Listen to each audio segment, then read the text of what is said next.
Viniendo hacia aquí pensaba en esa frase de Goethe que dice: trata a un ser humano como es y seguirá siendo lo que es, pero trátalo como puede llegar a ser y se convertirá en lo que está llamado a ser.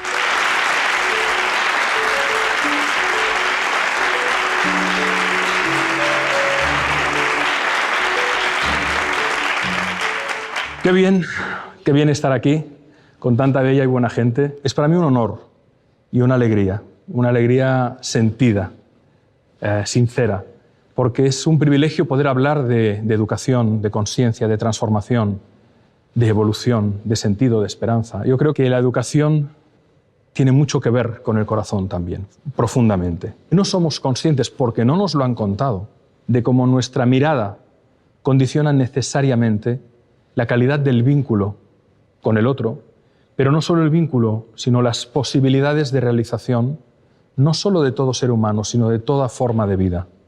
En psicología se le llama a esta mirada la mirada apreciativa. Intentad recordar aquellas maestras y maestros, y no tienen por qué ser solo los de la escuela, sino, yo pienso, por ejemplo, siempre en mi abuela materna. Intentad traer a la memoria aquellas personas que os causaron una profunda influencia positiva en vuestra existencia, que de alguna manera os dieron alas, que de alguna manera eran un lugar seguro en un entorno en el que quizás, por los motivos que fuera, no había tanta serenidad, tranquilidad o seguridad. Si pensamos invariablemente en esas personas que nos dieron alas, que nos dieron confianza, nos daremos cuenta que surge ese milagro de la mirada apreciativa. Una mirada que a veces no necesita palabras. No somos conscientes de la importancia de trenzar dos grandes universos, el de la educación y el de la formación. Hay personas que han tenido acceso a una muy buena formación, pero que son mal educadas, porque no tienen corazón. Y hay personas que no tuvieron el privilegio del acceso a una buena formación, pero que son extraordinariamente bien educadas. Creo que en la escuela nos deben formar y deben complementar la educación que se da en los hogares, y creo que en los hogares debemos crear las circunstancias para que la educación florezca y complementar la formación que se da en las escuelas.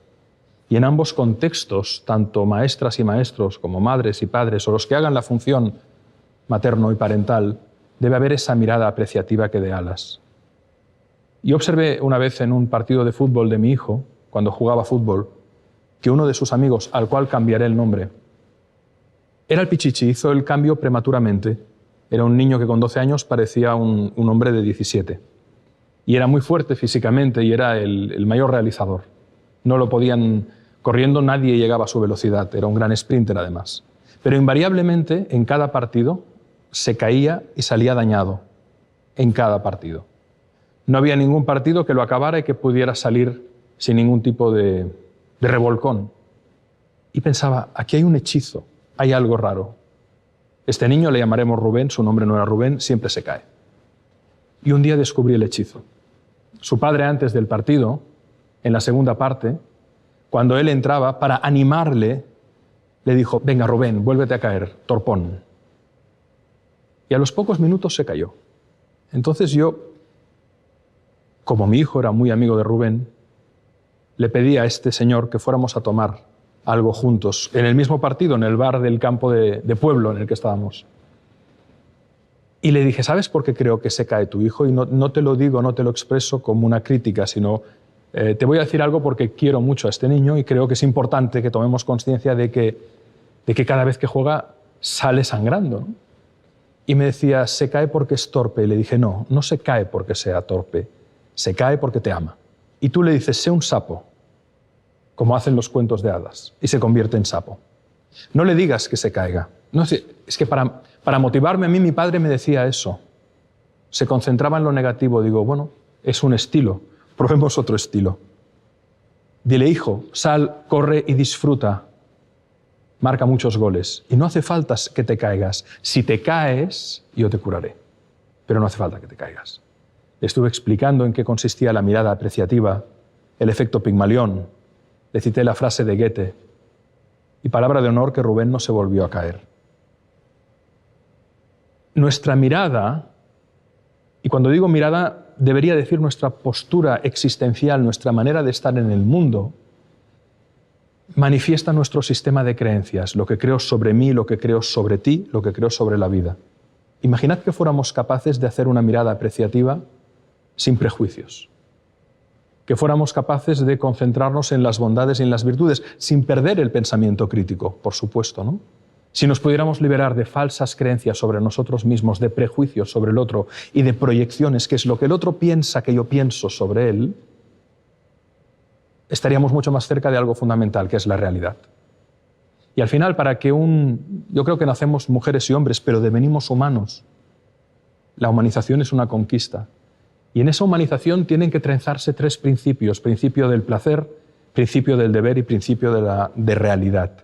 Cuando somos capaces de trenzar estos tres principios, el deber, el compromiso, el placer, la alegría y la realidad, darnos cuenta de lo que es, tenemos mucha más capacidad de transformación individual y colectiva.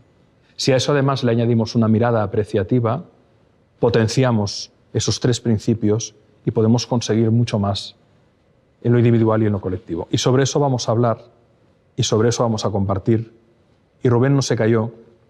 ¿Y cuántas personas no se caerían si hubiera alguien que les dijera: eres extraordinaria o extraordinario, puedes hacerlo, cuenta conmigo, porque al final no prediques, tus hijos te están mirando? Tú eres un escritor de fama mundial y quería preguntarte sobre las historias.